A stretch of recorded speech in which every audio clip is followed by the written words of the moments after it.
तो सबसे पहले हमने देखना यह है, क्योंकि शॉर्ट हैंड का जो अगर तल्लक साउंड से ही है तो हमें फिर साउंड की तरफ जाना चाहिए। ये इंग्लिश नहीं है कि हम इसके अंदर देखेंगे कि इसके अंदर स्पेलिंग कितने हैं, इसके अंदर कॉन्सोनेंट कितने हैं। इसका स्पेलिंग से कोई तल्लक नहीं है शॉर्ट हैंड का जो है।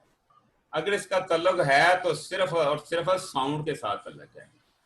अब साउंड कौन देता है? साउंड दो किस्म की होती है आपकी, एक तो कॉन्सोनेंट की साउंड होती है, एक वावल की साउंड होती है।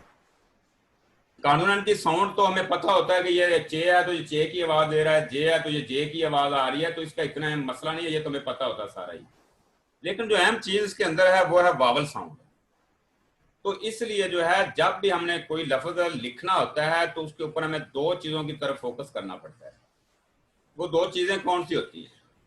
फर्स्टली तो हमने देखना ये होगा कि क्या जो हमने समाज जिस लफ्ज की है, जो हमारे कानों में जो अल्फाज हमने सुने हैं, उसके अंदर सबसे पहले कितने कॉन्सोनेंट जो है हमें समझ आई है कि इसके लफ्ज के अंदर कितने कॉन्सोनेंट यूज किए गए।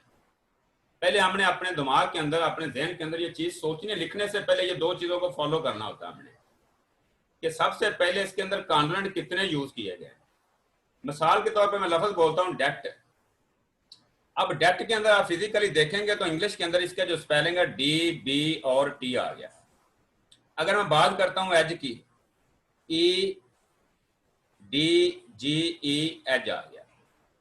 अगर हम इनके स्पेलिंग की तरफ तवज्जो देंगे तो हमें कंफ्यूजन पैदा हो जाएगी। इसके अंदर जाके हम खुद कंफ्यूज हो जाएंगे। हम देखेंगे पहले अगर डेट है तो पहले डी आया है, उसके बाद सिर्फ कॉन्सोनेंट के ऊपर ही गौर करें केला तो डी, उसके बाद बी, उसके बाद टी, तीन कॉन्सोनेंट हम कंसीडर करेंगे इंग्लिश के लिहाज से। लेकिन शॉर्ट हैंड के अंदर ऐसा नहीं है ये वाला।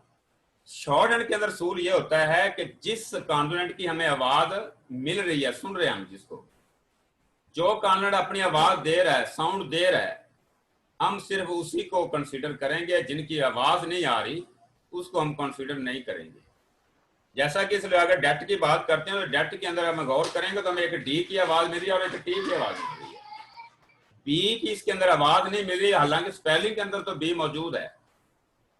तो लिहाजा शॉर्ट हैंड के अंदर जो हम कॉन्सोनेंट यूज करेंगे वो सिर्फ डी और टी होंगे। अब जब हमने इसके ऊपर गौर कर लिया लफ्ज को लिखने से पहले कि ये डेट के अंदर दो कॉन्सोनेंट आ गए, तो उसकी पूरी एक आउटलाइन हमारे पास, एक नक्शा जिसका हमारे सामने आ गया है, हमारे जहन के अंदर आ गया कि डी और टी की दो स्ट्रोक्स हैं। अब मसला ये है कि इसको लिखना कहाँ पर है।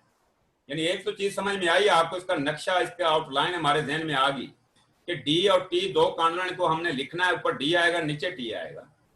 अब प्रॉब्लम यह है कि डी को कहां से शुरू किया जाए और टी को कहां से शुरू किया जाए। अब इसकी प्लेस देना ही फन होगा इसके अंदर। तो ये चीजें जो है सारी की सारी जो है ये वावल के ऊपर डिपेंड करती हैं, वावल की साउंड के ऊपर डिपेंड कर रही हैं। जितनी भी स्ट्रोक्स को हम प्लेस देते हैं वो सारी की सारी हमें वावल बताता है कि वावल जिस प्लेस का होगा उसके मुताबिक ही उस स्ट्रोक को हम प्लेस देंगे। ये नहीं है कि हम जहां दिल करें हम उस स्ट्रोक को लिख के बैठ जाएं, ऐसा नहीं होगा इसके अंदर। तो सबसे पहले कॉन्सोनेंट को जांचने से बाद जो दूसरा आपका जो स्टेप होगा वो होगा कि इसके अंदर वावल कौन सा यूज हुआ है। कोई भी लफ्ज ले लें, उसके अंदर वावल कम से कम एक होगा, उससे ज्यादा भी हो सकते हैं, दो भी हो सकते हैं, तीन भी हो सकते हैं, चार भी हो सकते हैं। लेकिन जो इसके अंदर इंपॉर्टेंट वावल होगा वो होगा सबसे पहला जो वावल होगा। हमेशा जब भी हम प्लेस देंगे तो पहले वावल से प्लेस देंगे, और जिस स्ट्रोक को प्लेस देंगे वो भी सबसे पहला कॉन्सोनेंट ही होगा। यानी इसका मतलब ये हुआ कि किसी भी लफ्ज में उसको प्लेस देने के अंदर जो रोल, अहम किरदार जो होगा वो वावल का होगा, और पहले वावल का और पहले कॉन्सोनेंट का होगा। अगर हम पहले वावल को समझ पाए कि ये वावल कौन सा है, इसका नेम क्या है, इसकी प्लेस कौन सी है, इसका सिंबल कौन सा है, तो फिर हम स्ट्रोक को भी मुतलका प्लेस दे देंगे और उसके अंदर गलती नहीं होगी हमसे। लेकिन अगर हमें इसकी चीज का अंदाजा ही नहीं होता, क्या लफ्ज तो हमने सुन लिया लेकिन पता नहीं चल रहा ये इसके अंदर जो पहला वावल कौन सा है, तो मुझे बताएं कि जब प्लेस ही वावल ने देनी है स्ट्रोक को, वावल की हमें समझ ही नहीं आ रही, तो फिर जो हम स्ट्रोक मुतलका डालेंगे वो हम अंदाजे के साथ डालेंगे, क्योंकि हमें तो पता ही नहीं इसके अंदर वावल कौन सा है। तो लिहाजा इसके लिए वावल का जानना हमारे लिए बहुत जरूरी होगा। मिसाल के तौर पर ये लफ्ज अभी मैं डिस्कस कर रहा हूँ डेट को ही। अब डेट की साउंड जिस तरह की आई है हमें ये पता होना चाहिए कि इसके अंदर जो डेट के डी और टी के दरमियान में जो हमें साउंड मिल रही है ये किस वावल की साउंड है और वो कौन सा वावल है, उसका नाम क्या है, किस प्लेस का वावल है। तो जब ये चीजें हम इसको जज कर लेंगे कि ये कौन सा वावल है, तो फिर हमें प्लेस का भी अंदाजा हो जाएगा, उसकी साउंड का भी अंदाजा हो जाएगा, फिर हम उसको प्रॉपर तरीके से लिख सकेंगे। तो चलते हैं जरा हम अपने 12 वावल की तरफ जो है। तो पहले ये देख लेते हैं हमारे वावल जो है कितनी किस्म के हैं। काइंड ऑफ वावल जो है इसकी 2 किस्म की है काउंट ऑफ वावल्स। तो ये है आपके कितने बने, 2, डॉट एंड डैशेस के अंदर। अब 12 की कोई डिवीजन इस तरह से की गई है कि 6 वावल आपके डॉट के आ गया, 6 वावल आपके डैश के अंदर आ गए। अब फिर इनकी डिवीजन आगे हो जाती है। 6 जो आपके डॉट के हैं 3 + 3 के अंदर जब जाएंगे तो इसका मतलब ये होगा कि ये डॉट 3 जो लाइट है 3 हैवी है। इसी तरह डैश के अंदर भी 3 + 3 के हम इस्तेमाल करेंगे। तो ये इस तरह की इसके आपके कुछ 12 वावल की तकसीम जो है कुछ इस अंदाज के ऊपर हो जाती है। अजान से शुरू हो गया, जरा इसको सुन लेते हैं पहले में।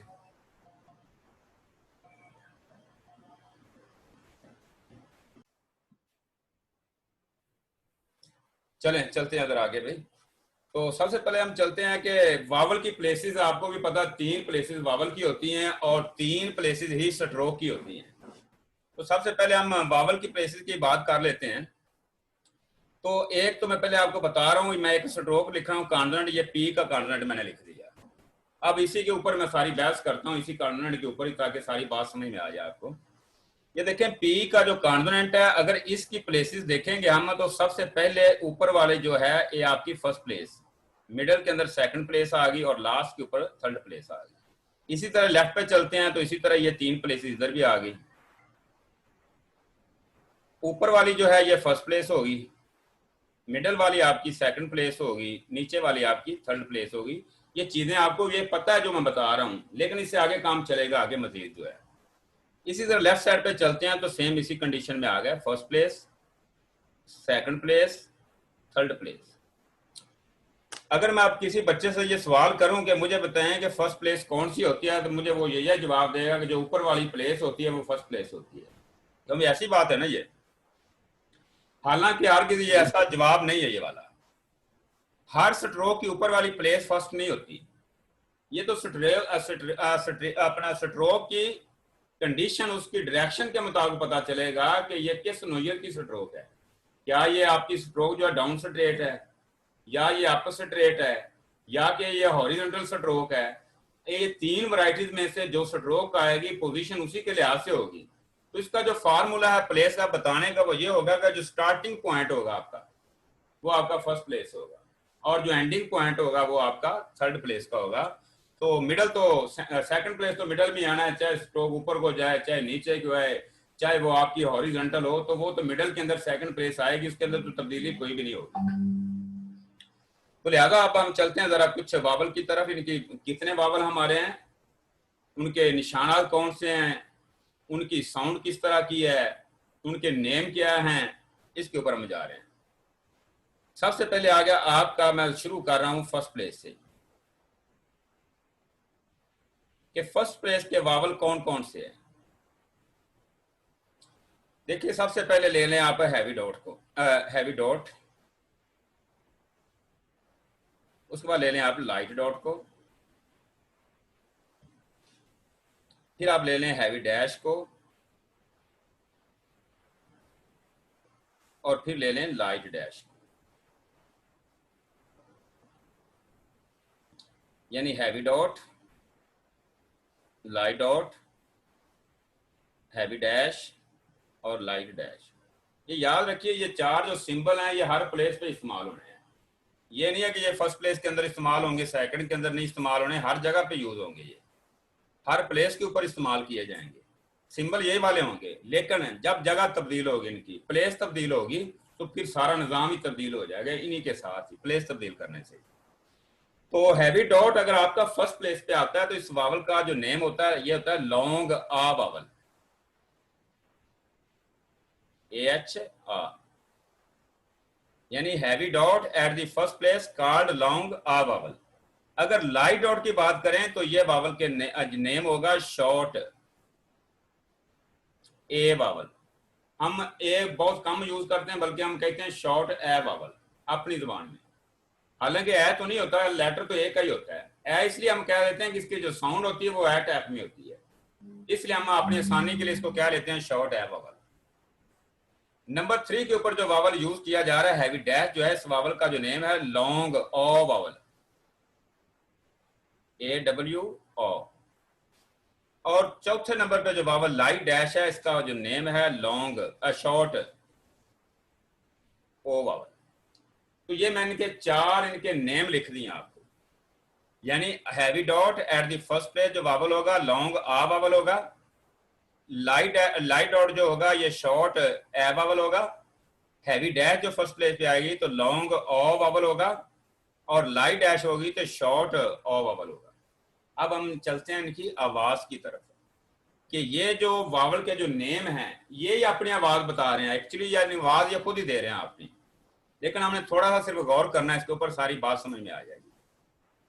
लॉन्ग आर से मुराद क्या हो? अच्छा, एक चीज आपने इसके अंदर देखी कि जितने हैवी सिंबल्स थे उनके नेम के साथ लफ्ज लॉन्ग का इस्तेमाल किया गया है, और जितने लाइट वावल्स थे उनके नाम के साथ लफ्ज शॉर्ट का इस्तेमाल किया गया है। कभी भी आपसे कोई पूछता है कि ये बताएं कि फलां वावल कौन सा है, आप कभी भी उसको अकेला ये नहीं बताएंगे कि ए है या ई है या आई है, आप या लॉन्ग या शॉर्ट दोनों में से जो भी होगा उसके लिहाज से आप पूरा नाम बताएंगे उसको। अगर आप उसको अकेला ही है कह देंगे तो सवाल ये पैदा कि ये लॉन्ग है या शॉर्ट है।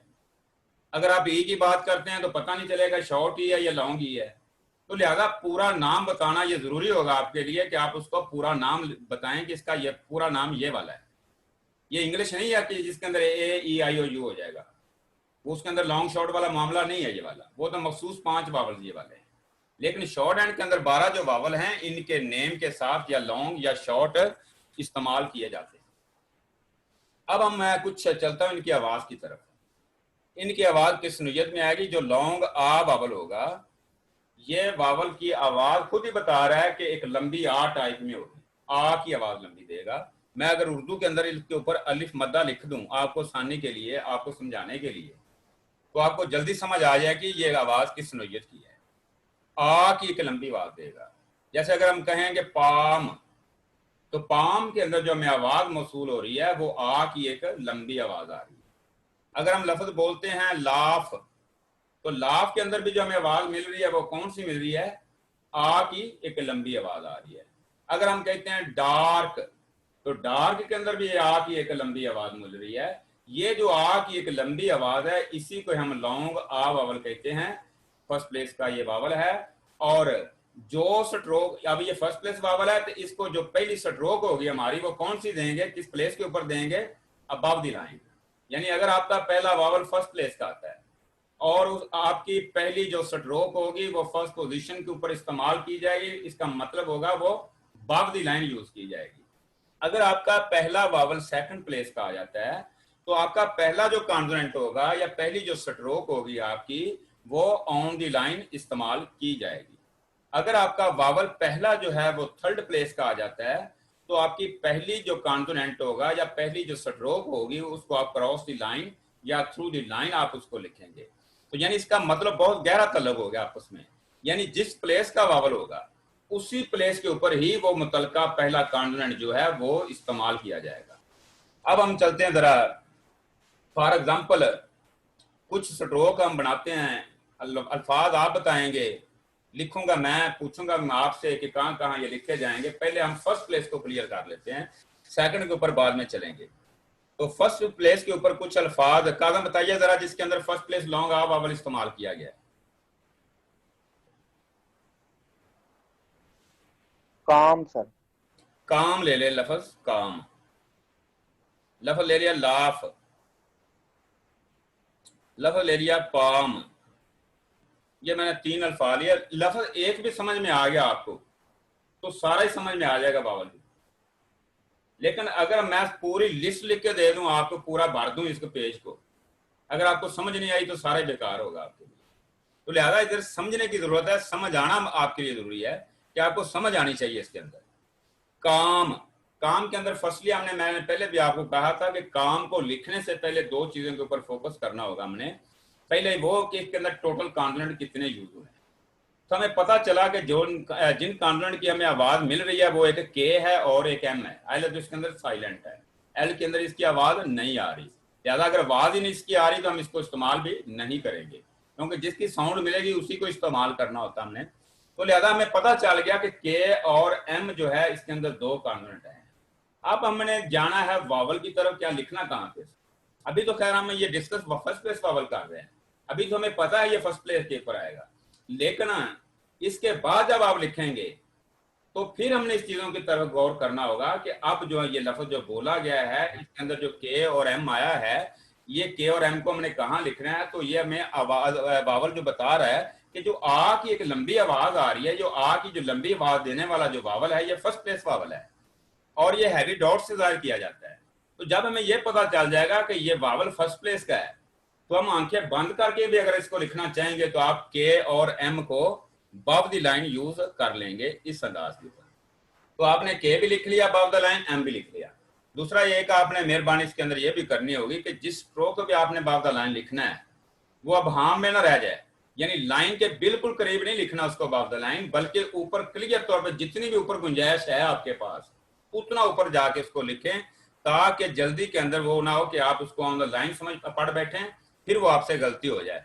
तो सारे काम को आप इतना करीब करके लिख देते हैं, नीचे लाइन के करीब करके लिख देते हैं, चाहे उसके अंदर डिस्टेंस रह भी जाता है तो मे भी बाद में वो आपसे गेम पढ़ा जाए, बाद में आपसे वो गेम पढ़ा जाए या कुछ इस तरह से रिलेटेड कुछ आपके अल्फाज पढ़े जाएं। तो इसलिए आपने कोशिश ये करनी है कि जो फर्स्ट प्लेस वावल होंगे हमेशा आप उसको क्लियर तौर पे above द लाइन यूज करेंगे, जितनी भी ऊपर गुंजाइश है आप उतना ऊपर लेके जाएं उसको, ताकि ये जो गलती ना हमसे हो जाए, ये डाउट में ना रह जाए कि ये ऑन द लाइन है या के above द लाइन है। अब तरीका आ गया इसको वावल को एडजस्ट करने का। वावल तो हमें पता हम यूज तो नहीं करते, लेकिन जहां जरूरी वावल होते हैं वहां हम इस्तेमाल करते हैं उनको, तो इसलिए आपको लगाने तो जरूर आने चाहिए ताकि हम ना भी इस्तेमाल करें उनको। तो अब अगर हम वावल के तरीकाकार को समझेंगे तो वावल कहाँ पे यूज होगा, तो हमें पता चला कि के बाद आ की लंबी आवाज आई है। इसका मतलब ये हुआ कि वावल कॉन्सोनेंट की आवाज पहले आई है, वावल की साउंड जो है वो बाद में आई है। तो अगर हॉरिजॉन्टल स्ट्रोक है तो उसकी अगर वावल की आवाज पहले आती है तो अपर साइड यूज करेंगे आप। अगर कॉन्सोनेंट की आवाज पहले आती है, वावल की आवाज बाद में आती है, तो फिर आप बॉटम साइड यूज करेंगे, नीचे वाली साइड जो होगी उसकी। तो अब हमने के नीचे जो है आ वाला वावल इस तरह से इस्तेमाल कर दिया, यानी के बिल्कुल नीचे वाली तरफ हैवी डॉट लगाएंगे तो क्या बन जाएगा के आ एम काम। और नेक्स्ट लफ्ज मैंने लिखा लाफ। वैसे अगर लाफ के ऊपर आप स्पेलिंग के ऊपर गौर करें, एल भी है, जी भी है, एच भी है, ये तो कॉन्सोनेंट की बात कर रहा हूं। वावल तो सेपरेट दो लिखे हैं ना इसके अंदर, ए और यू। लेकिन अब हम शॉर्ट हैंड की तरफ जाएंगे, उसकी साउंड के ऊपर गौर करेंगे तो इसके अंदर टोटली तौर पे दो कॉन्सोनेंट इस्तेमाल किए गए। वो कौन कौन से किए गए काजम?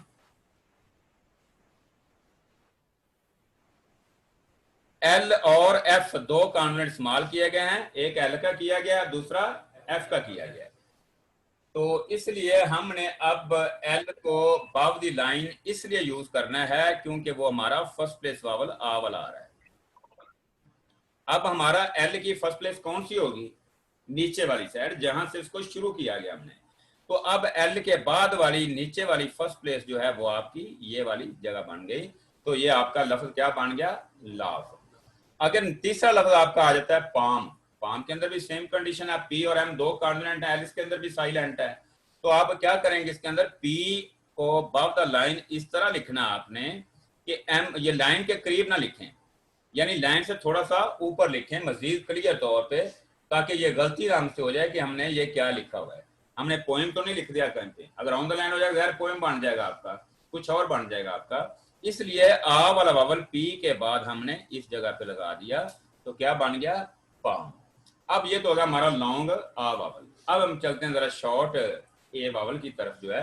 तो शॉर्ट ए के कुछ अल्फाज हम ले लेते हैं, इसी के ऊपर ले लेते हैं या नेक्स्ट पेज पे ले लेते हैं। शॉर्ट ए के वावल, इसके ऊपर मैं कुछ अल्फाज बताता हूँ। अगर मैं आपसे पूछूंगा तो आप बहुत टाइम वेस्ट करेंगे, ऊपर किसी ने माइक नहीं ऑन करना, किसी ने जल्दी से बताना नहीं मुझको। तो शॉर्ट ए के लिहाज से मैं लफ्ज ले लेता हूँ पैड को, लफ्ज मैं ले लेता हूँ मैप को, लफ्ज मैं ले लेता हूँ आपको, लैक ले लेते हैं एक। ये 3 अल्फाज मैंने इसके अंदर से ले लिए, लैक।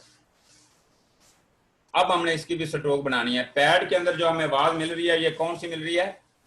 ये ए की छोटी सी आवाज होगी। मैं उसी पेज के ऊपर जाता हूं जहां से मैंने शुरू करवाया था। ये तो आ का था, ये है ए का। ये ए लिख दिया, अलिफ के ऊपर जबर लगाएंगे तो फिर ए बनेगा। ये जा अलिफ से मुराद मेरा क्या है इस जगह के ऊपर? अलिफ से मुराद कोई भी कॉन्सोनेंट है, यानी किसी भी कॉन्सोनेंट के ऊपर अगर जबर की आवाज आएगी उर्दू के अंदर, तो वो आपकी कौन सी आवाज होगी? वो ए की आवाज होगी। तो ए के लिए आपने अलिफ के ऊपर जबर का इस्तेमाल करना, आगे आपका बड़ी ये आएगी तो फिर जाके ए की एक छोटी सी आवाज बनेगी। जैसे कि अभी अभी हम डिस्कस, आगे कुछ चलते हैं हम लॉन्ग ऑ की तरफ। हम इनको पहले सारे ये कंप्लीट कर लेते हैं उर्दू के अंदर। तो लॉन्ग ऑ की जो आवाज होती है कुछ इस टाइप के अंदर आएगी कि अलिफ मद्दा डालेंगे आप, आगे वॉ को डालते हुए इसको साकन कर देंगे जज्म लगा के। तो ये आवाज जो हमारी बनेगी, ये बनेगी ओ की लंबी आवाज। ना तो आ की है ये, ना ये ओ की है, बल्कि इन दोनों के दरमियान में एक साउंड है जो ए और डब्ल्यू को दोनों के मिलाते हुए जो हमें साउंड मिल रही है वो है ओ, लंबी ओ की आवाज। तो ये ओ की जो आवाज है ये हमारा लॉन्ग ओ वावल होगा। इसके ऊपर चौथे नंबर पे जो वावल हमारा शॉर्ट ओ है, और इसके अंदर और लॉन्ग ओ के अंदर सिर्फ एक आवाज छोटी बड़ी का फर्क है और खास फर्क कोई नहीं है इसके अंदर। अगर मैं इसको रिप्रेजेंट करूं उर्दू के अंदर, तो ये अलिफ के ऊपर जबर लगा के वाओ को आगे साकन कर दिया जाएगा। ओ छोटी सी आवाज लेंगे ओ। तो मैं अब चलता हूं जरा शॉर्ट ए की तरफ। पहले हमने लॉन्ग ए को कंप्लीट कर लिया, अभी शॉर्ट ए की तरफ चल रहे हैं जरा। ये मैंने लफ्ज लिखा पैड। पैड के अंदर आप देखेंगे कौन सी आवाज आई? छोटी सी ए की आवाज आई, छोटी सी ए की। Pad, man, lack, cap, attack, attach. तो यानी जो ए की जो ये साउंड हमें छोटी सी ये मिल रही है, ये हमारा क्या है? शॉर्ट ए वावल। आप इसको शॉर्ट ए कह लें, कोई अर्ज नहीं है इसके अंदर, लेकिन अगर आप शॉर्ट ए कह लेते हैं तो क्लियर तौर पे वो साउंड हमारे जहन में बैठ जाती है कि ये साउंड किस तरह की देता है। तो पैड को लिखना हमने, तो क्या करेंगे? ये भी फर्स्ट प्लेस वावल है, पी को बाप लाइन लिखा, उसके बाद डी पूरा नीचे ज्वाइन कर दिया हमने। पी के बाद ए की आवाज आई तो लाइट डॉट को आप पी के बाद कुछ इस तरह से इस्तेमाल करें। उसके ऊपर आ जाता बाद में लफ्ज आपका आ गया मैप। मैप के अंदर एम और पी दो कॉन्सोनेंट इस्तेमाल किए गए। अब एम आपकी हॉरिजॉन्टल स्ट्रोक है, पी आपकी नीचे आ रही स्ट्रोक, तो इसलिए आपने जितनी कोशिश हो सकती है आपने मैप को कोशिश करें कि दोनों ही कॉन्सोनेंट जो आपके बाद लाइन ही आ जाए, तो इससे अच्छी बात कोई नहीं होगी। और आप एम को लिखें कुछ इस अंदाज में, आगे पी को ज्वाइन कर दें, तो देखें पूरी की पूरी स्ट्रोक बाद लाइन आ गई है। तो हमने एम के नीचे जो है ए वाला वावल, ये कुछ ये मैंने लैग के अंदर लिख दिया, मैंने ऊपर लिखना था इस जगह के ऊपर, ये ए वाला वावल गया तो क्या बन गया आपका? मैप। अब नीचे हम चलते हैं जरा लैग की तरफ। अब बच्चे क्या करते हैं? लैग आ जाता है, लाइक आ जाता है, लक आ जाता है, लेक आ जाता है, लुक आ जाता है, कंफ्यूज हो जाते हैं, पता नहीं चलता कहाँ लिखना है इनको। और यही बहुत इंपॉर्टेंट वर्ड होते हैं, कॉमन वर्ड होते हैं ये वाले, लिहाजा थोड़ी सी लापरवाही की वजह से ये गलतियां होती हैं। अमूमन मैं बच्चों को लिखवाता हूँ लैक, तो जब मुझे पढ़ के सुनाते हैं तो क्या कहते हैं? लेक। क्या पढ़ के सुनाते हैं? लेक। पता नहीं चलता उनको कि ये लैक की प्लेस कौन सी है, लेक की प्लेस कौन सी है। तो जब ये वावल साउंड की समझ आ जाएगी आपको, तो फिर ऐसा नहीं होगा कि आप लैक बोला जाए और आप लेक पढ़ दें उसको जा, या आप उसको लेक लिखते जा। अगर लेक बोला जाएगा तो आप उसको लैक पढ़ दे जाके, ऐसा नहीं होगा इसके अंदर। तो लैक के अंदर देखें आवाज कौन सी मिल रही है? ए की। लैक ए की आवाज है, तो ए फर्स्ट प्लेस वावल आपका आ गया। एल को आपने बाप द लाइन इस तरह यूज करते हुए के पूरी लेंथ के साथ क्लियर करना है। ये नहीं है कि आप एल के साथ के थोड़ा सा यूज कर दे तो के एल ही पड़ा जाए, के का उसका सफर भी ना निकले इसके अंदर। तो ये लिहाजा जो लेंथ होती है ये भी बड़ी इंपॉर्टेंट लेंथ होती है। लेंथ के जितनी लेंथ उसकी जनरल लेंथ है वो पूरी पूरी इस्तेमाल करनी चाहिए। तो बिल्कुल ऐसा नहीं, जितने भी आपके कानून है सभी की लेंथ इक्वल होती है अगर पूरी लेंथ की बात की जाए तो। अब लैग के अंदर जो वावल यूज है, एल के बाद ए वाला वावल है, तो एल के नीचे आपने लाइट डॉट का इस्तेमाल कर दिया, तो ये बन गया लैक। अब हम चलते हैं जरा, ये 3 अल्फाज मैंने लॉन्ग शॉर्ट ए के लिख दी है ताकि हमें पता चल जाएगा। अब मैं इसके बारे में पूछना भी आप लोगों से, अभी मैं आपको समझा रहा हूं, फिर मैंने आपसे पूछना अल्फाज के लिहाज से कि बताएं इसके अंदर कौन सा वावल यूज हुआ है, तो फिर आपको बताना पड़ेगा कि कौन सा वावल यूज हुए हैं। ठीक है, ये नहीं है कि अभी मैं बोल रहा हूं तो आप चुप करके बैठे रहें, तवज्जो ना दें, तो बाद में जब मैं पूछूंगा तो कहें सर उसको समझ नहीं आई थी। ऐसा नहीं होगा इसके अंदर। नहीं, जिसको समझ आ रही पूछे, जितनी बार मर्जी पूछे, बताता जाऊंगा आपको मैं, लेकिन जब मेरी बारी आएगी तो आपको भी बताना होगा कि मैंने क्या समझाया था आपको। तो नेक्स्ट चलते हैं जरा हम, हमारा जो वावल आपका डैश के 2 अगले शुरू हो रहे हैं, तो डैश के अंदर जो वावल हमारे अगले शुरू है उसके अंदर मैं ले लेता हूँ एक लफ्ज 100 को ले लेता हूँ। ये हम शुरू कर रहे हैं इसको लॉन्ग ओ को, मैं इसको नेक्स्ट पेज पे ले जाता हूँ। लॉन्ग ओ,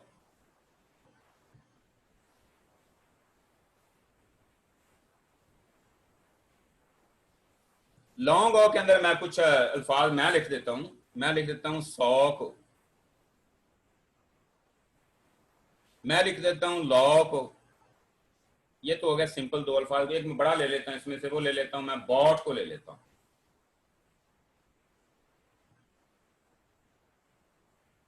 अब गौर करें जरा भाई, 100 अगर हमने हमारी प्रोनाउंसिएशन अगर खराब है, ठीक नहीं है, तो वो हमारा अपना गुनाह है। लेकिन इंग्लिश की जो प्रोनाउंसिएशन, अंग्रेज की जो प्रोनाउंसिएशन, हमने उसके मुताबिक चल रहा है। हम अगर 100 को साफ बोल लेते हैं तो ये हमारा अपना गुनाह, हम साफ बोलते हैं उसको। सा की प्रोनाउंसिएशन नहीं है इसकी, ये प्रोनाउंस करता है 100 को, औ की लंबी आवाज देता है। ये लॉ पढ़ते हैं, अगर हम ला बोलते हैं तो हमारा अपना गुनाह, हम ला बोलते हैं उसको जाकर। ये हमारी अपनी बिगाड़ी हुई प्रोनाउंसिएशन है, पाकिस्तान के अंदर यूज होती है, लेकिन बाहर ये यूज नहीं होती इस तरह से। अंग्रेज जो बोलेगा वो ठीक तरह से बोलेगा उसको, हम बोलेंगे तो हम बिगाड़ के बोलेंगे उसको जाके। लेकिन कोशिश करें आप उस प्रोनाउंसिएशन को जरा समझने की। तो बेशक आप जिस अंदाज में बोल रहे हैं आप बोलते जाएं, लेकिन आपको ये तो पता होना चाहिए कि इसकी सही प्रोनाउंसिएशन क्या है और ये कौन सा वावल यूज हुआ है और इसको हमने कहां पे लिखना है।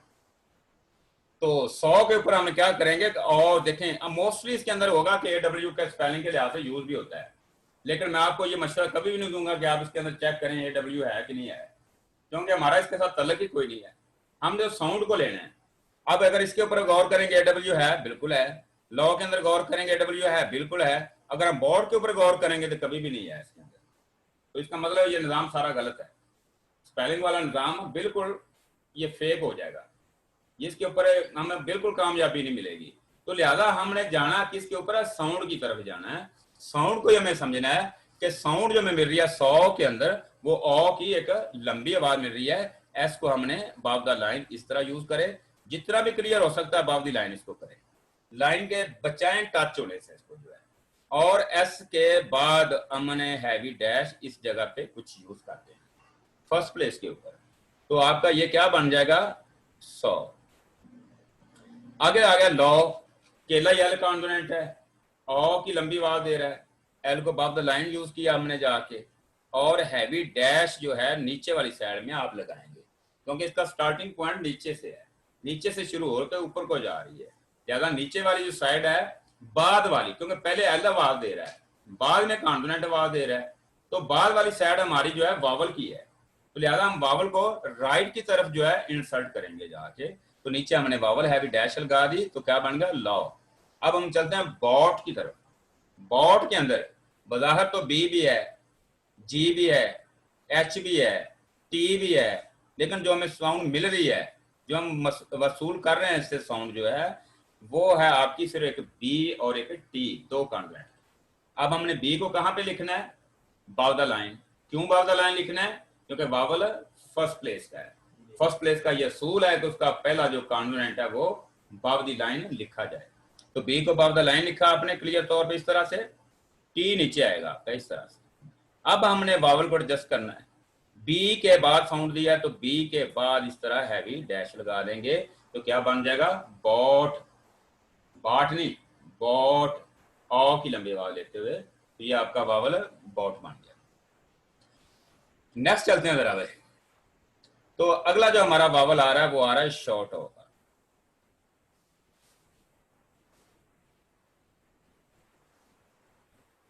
शॉर्ट ओ की साउंड और लॉन्ग ओ की साउंड मिलती जुलती साउंड है, 19-20 का फर्क है। सिर्फ फर्क अगर है तो लंबी और छोटी आवाज का ही फर्क है।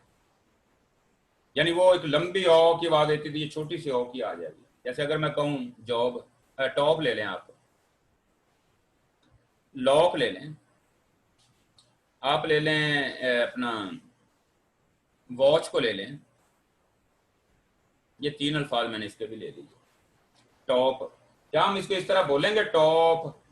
कभी भी नहीं बोलेंगे हमें, क्योंकि लंबी आवाज तो देता ही नहीं है।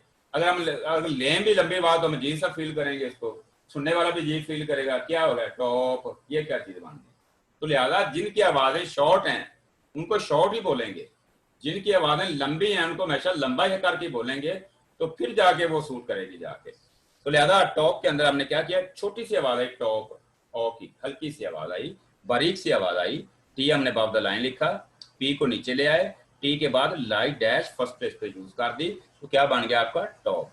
अगर इसका हम बात करते हैं नेक्स्ट वर्ड लॉक की, लॉक, लॉक इस तरह तो नहीं बोलेंगे बल्कि लॉक जल्दी से बोलेंगे।